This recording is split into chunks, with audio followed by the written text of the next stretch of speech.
Good morning, everyone. You guys hear me okay out there? Welcome, welcome.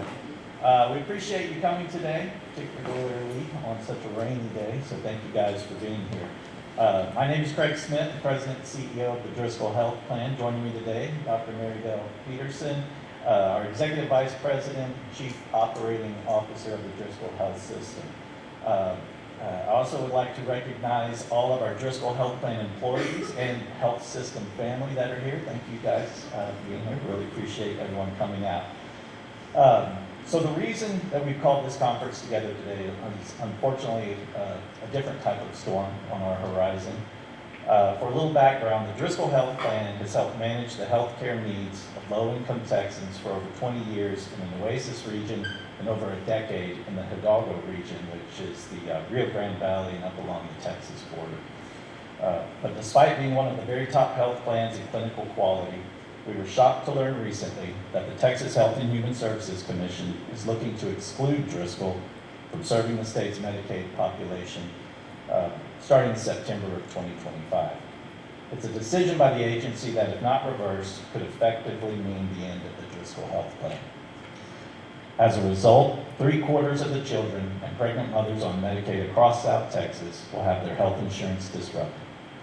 More than 500 jobs in our part of the state could be eliminated, and access to pediatric care and maternal care will be reduced for a generation of individuals in need. Even worse, Driscoll is not alone in this situation. HHSC is also eliminating other top quality health plans like Cook Children's and Texas Children's from our Medicaid system. The ripple effect of the agency's drastic action will force 1.8 million children and pregnant mothers to change their Medicaid insurance provider. So today, we're here to communicate three things. First of all, we're going to update you on this situation. Dr. Peterson here in a couple of minutes will give you a more full explanation of what's going on and where we stand as of today. But secondly, we've also come to thank our state and local leaders who immediately and unflinchingly have come to support Driscoll and who are actively challenging this unfortunate decision.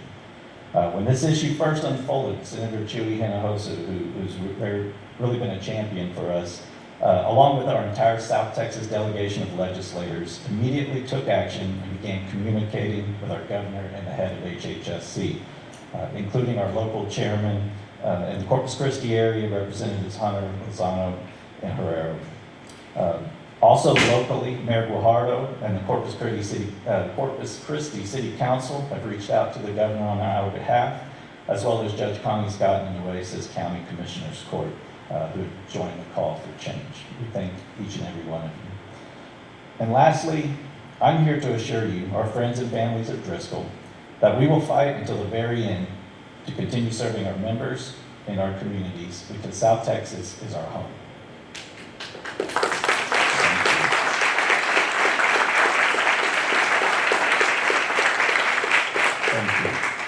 Thank you. HHSC has implemented a bewildering procurement process that prioritizes companies that do not live here over the people who do.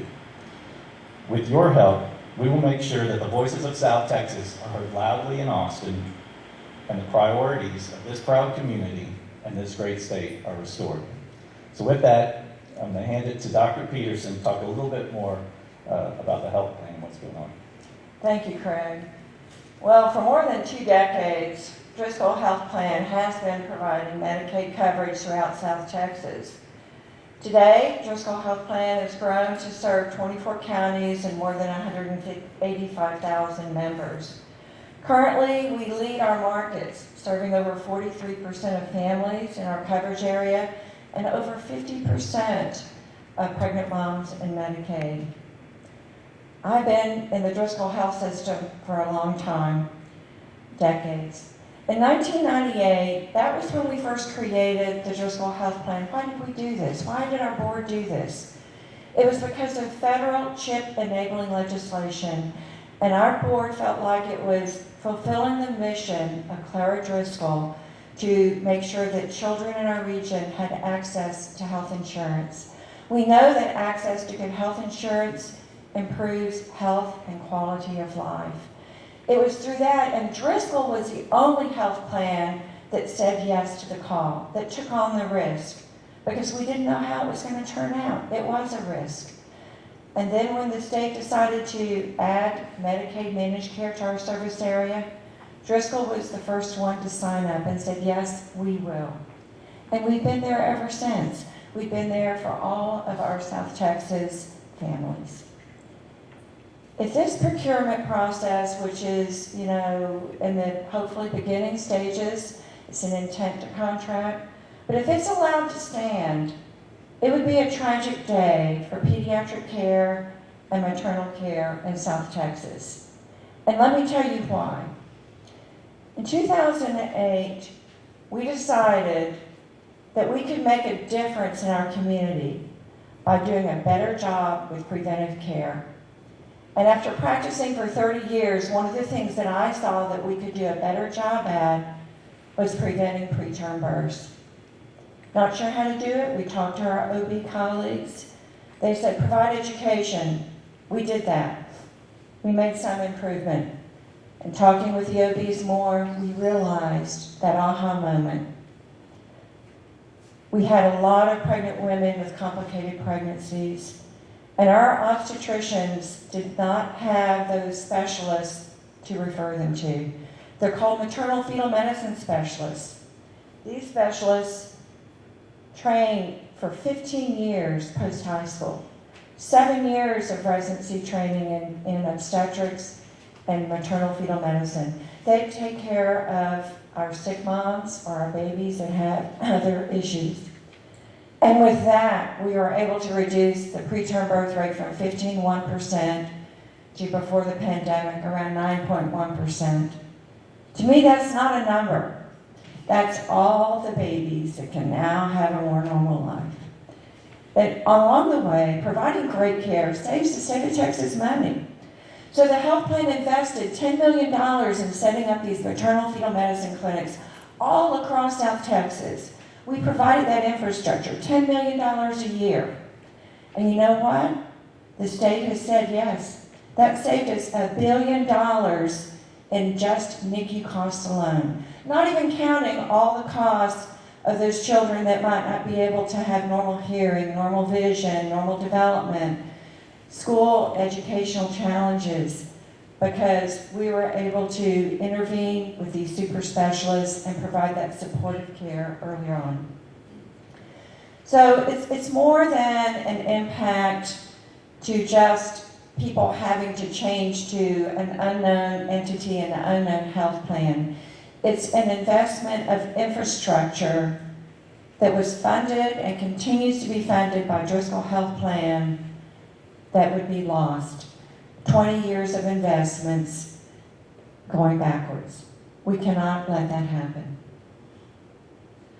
So in addition to Dr. Peterson's remarks from our clinical investment, a reality of how we structure our business is that we make a meaningful economic contribution and provide additional opportunity to South Texas. We partner with over 500 community organizations across the region. Our outreach team is here. Local governments, school districts, community groups, food banks, first responders. We do everything to support their work in the community and their work for our members. We've also located our entire business operations here. As I mentioned, 500 health plan employees, 350 of those here in Corpus Christi building, maybe today, well, maybe not today with the weather. But we spend $1.2 billion directly in South Texas. The economic benefit of that increases business activity in South Texas by an additional $300 million over that, and supports over 2,800 jobs in South Texas and across the state. So we're not talking about just a health plan that's, an insurance company. What we're talking about is a community partner that is vested and invested in this community for our members and for everyone in South Texas. Well, as Craig mentioned, we learned about the state's intention to award Medicaid contracts that excluded us and the other children's health plans on March the 7th, and that started an administrative appeals process for us. And so within about 10 days of learning about this decision, Driscoll Health Plan, along with 7 other health plans, filed a formal appeal to the procurement office. The basis of our appeal was to illustrate that the procurement process conducted by the state was fundamentally flawed, and we believe actually violated state statutes. You may ask why.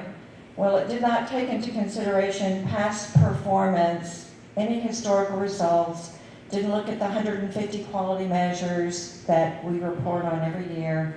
It didn't look at the community investment. It didn't look at what members want to choose.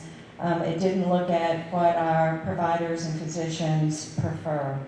It basically ignored the 2 decades of investment. So earlier this month, Driscoll, along with the other health plans who also filed protests, were informed that our appeal was denied. So now we're availing ourselves of the second appeals process, which we intend to file by the end of this week. And that appeal goes directly to the commissioner who heads up the Health and Human Services Commission. We hope that she will pause this process and allow the legislature to create a fair, equitable, and competitive process. Perhaps the most disappointing aspect of this decision is the fact that members and physicians and other providers were never consulted, because if they had been, the state would have learned about the investment of Driscoll in our communities. They would have learned about how Driscoll Health Plan goes the extra mile to ensure that there's continuity of care for our members, and they would have learned hundreds of ways that Driscoll invests in our communities. As a nonprofit plan, we can take those dollars, return them back to the communities, unlike some of the other entities that have won tentative bids. So the process to select Medicaid providers in the state is flawed, resulting in this possibility of Driscoll Health Plan ceasing to exist 18 months from now. So we're here today as a call to action to inform our communities about what is happening. We're here to share information, and we hope you will continue to share with your friends, family, and other community members, and explain that we're more than just an insurance company or a health plan. We're an integrated delivery system. We're here to create healthier communities. A happy day for all of us is when we have less children in the hospital. A number of doctors throughout our service area have written op-eds in local papers, and over 500 citizens have reached out to representatives expressing their concerns about this decision. It was really humbling for me to see those entries all across South Texas, from physicians, therapists, families, on the impact that Driscoll Health Plan has made in their lives. As we learn more, we will be happy to share that with you. In the meantime, I'm going to reiterate what Craig said. We're going to be there, and we're going to fight for what's right for Texas, and especially for South Texas. Thank you. Thank you, Dr. Peterson. So that really concludes, I'd say, the bulk of our message. We're going to leave it open for any questions that we might answer. We'll also make ourselves available. I know some members of the press are here that we can speak with directly if you would like. So we will open it up now if there's any questions. It's not normally that quiet a group, but maybe you're intimidated because I'm up on this stage. We can get down and mingle and you can ask more. Does this decision have any impact on Driscoll Children's Hospital? Driscoll Children's Hospital has been here for, 70 years. We will continue to thrive as a children's hospital. And I want to make sure, because some of the media has not gotten this correct either, is that Medicaid is not going away as a state benefit. However, by excluding Driscoll Health Plan, which a majority of members prefer in our region, it will disrupt care. It will disrupt continuity of care. And some of these programs that we have created, like the maternal fetal medicine program, which I didn't mention this, but has really improved the care of women. I know you've heard a lot about severe maternal morbidity and mortality. I don't think it's an accident that our investments in the community, even though we have a very high-risk population, we have 25% of our Medicaid pregnant moms have diabetes. We have the lowest maternal mortality rate in the state of Texas, in South Texas. To me, that's no accident. That's a result of all of our investments in our communities. So portions of what we're investing in, that is at risk of going away. But Driscoll Hospital will be there for the community. We're strong, and we're passionate about keeping the health plan and the investments we have in the community. We're not done with this. Did I answer your question, Sean? Thank you. Yes, I'd like to drill down on continuity of care because HHS has said that managed care organizations will be required to ensure continuity of care. However, what you're saying is that there will be a disruption. How so, if there will be a requirement? there are requirements for continuity of care provisions, but a lot of times the new entity has not created their full network. And so it's very difficult sometimes for them to actually honor that. And, by the time a member goes through an appeals process and does all that, you've already delayed potentially timely care to a specialist or another provider. I mean, we see this even today, even with stable communities, having that continuity of care provisions in there. So it's definitely not perfect. And then the other thing that was pointed out in the hearing, the 6-hour hearing that was held Tuesday a couple of weeks ago, one of the state legislators from Beaumont brought up the fact that one of the new entries into the Beaumont market has the highest denial rate in the nation, 34% denial rate. So, South Texas is not like other parts of the state. A lot of our providers, our physicians, they have a predominant Medicaid book of business, so to speak. And they don't have a lot of commercial insurance that pays better than Medicaid. And so you can imagine what that does to a practice.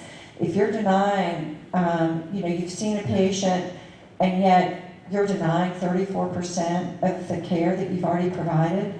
We have a very fragile network in South Texas. We're probably short about hundreds of doctors. I had Dr. Canterbury text me yesterday, an obstetrician here in town, saying, what are we going to do? We're really short. I'm so busy right now. We're probably about 20 obstetricians short. And if all of our MFNs go away, that support network from OBs. So there are a lot of downstream effects. And the problem is HHSC, even with the new entrants into markets, they didn't even look at their historical performance in the markets they were in other states. What was their denial rate? What was their member satisfaction rate? What was their quality scores? They didn't look at any of that. We don't even do road construction in the state of Texas like that. Road construction, we look at historical performance. And yet, you're doing a $9 billion contract and you don't look at historical performance? How flawed is that? Why measure it if we don't look at it? And I would just add to that, because the agency also admitted in their testimony in that hearing that the agency did not look at these specific networks of health plans. And so while there is a contractual requirement that individuals be covered for that quote-unquote continuity of care, whether or not it's your doctor, the state has no idea. It didn't look. It failed one of its basic statutory provisions where it is supposed to consider networks. So a follow-up question. I understand that Driscoll believes its second appeal will be denied. What is the step after that? We certainly will keep all of our legal options and remedies open. That's kind of a basic way of saying we would intend to seek additional legal remedy if our appeal is denied. So we'll sue. And I'm not giving up on the commissioner yet. I'm still hoping she has an opportunity to do the right thing here. She has a choice to open up the market and be more competitive. You can allow the current bidders to all keep their bids and keep the incumbents in there. That's a choice. She has the statutory authority to do that. They admitted in the hearing that there's no reason that they had to limit the number of health plans in a particular service area. She could also pause the process and allow the legislature to weigh in, which they have asked to do. And then finally, in my visits with legislators, they said, even if she proceeds with final contracts and regardless of what you all choose to do, we're going to intervene this legislative session because this is just wrong. I'd like to, I think I'm the only member of the meeting here, so I'd like to circle back to another thing that HHSC has said, which is that this is not about denial of insurance, right? That people will have to sign up for a new plan, but is there a fear that some may fall through the cracks? And if so, can you kind of expand on that?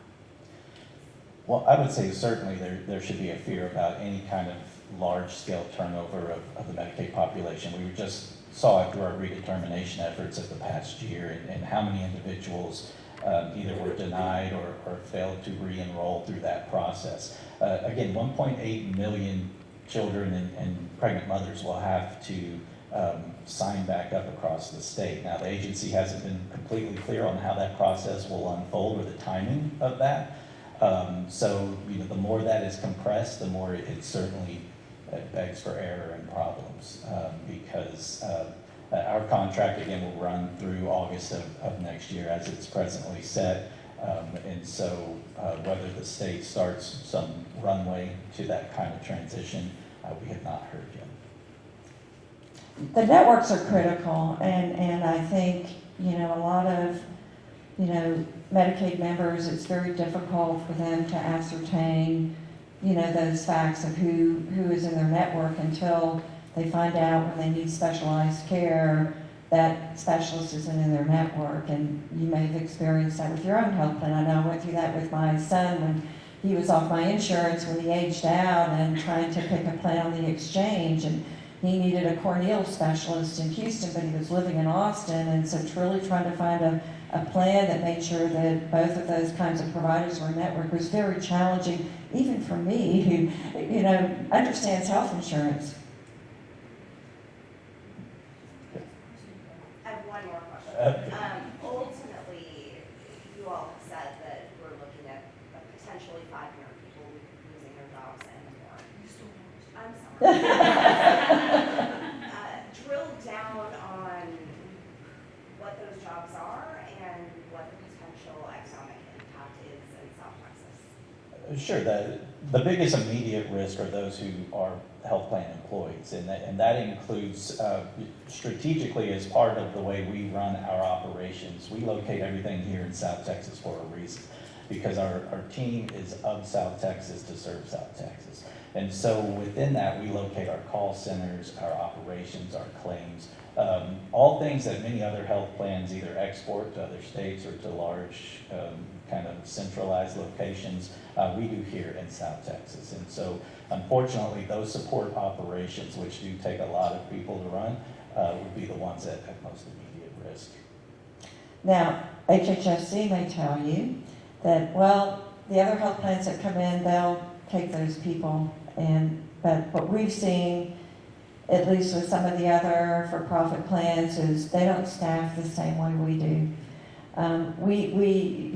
Some of the comments that were actually submitted, you can go into the public testimony, where I see my provider relations person every month. I know who that is. I haven't seen a provider relations person in years from the other health plans. Other people have said, I know our chief medical officer. I can call him if I have any problems. I know who the pharmacist is in the health plan. If there's any issue with, my patient getting a drug, she can help us work through the red tape, which the state imposes, by the way, by having a vendor drug program and not having us manage it completely. But we are able to cut through the red tape on that. And so I think you see a difference in the way we staff it, because it's no accident that we lead the state in high quality scores. It's because of our fabulous network, of course, but it's also because of all the work we do with our network in informing them and educate them about, you know, the goals. We all share similar goals. We want children to have great well child care and access to prenatal care, and so we work with our doctors and incentivize that care so that, you know, we're all rowing in the same direction, providing the best care we can in South Texas with limited resources. Yeah, that's it. Another question?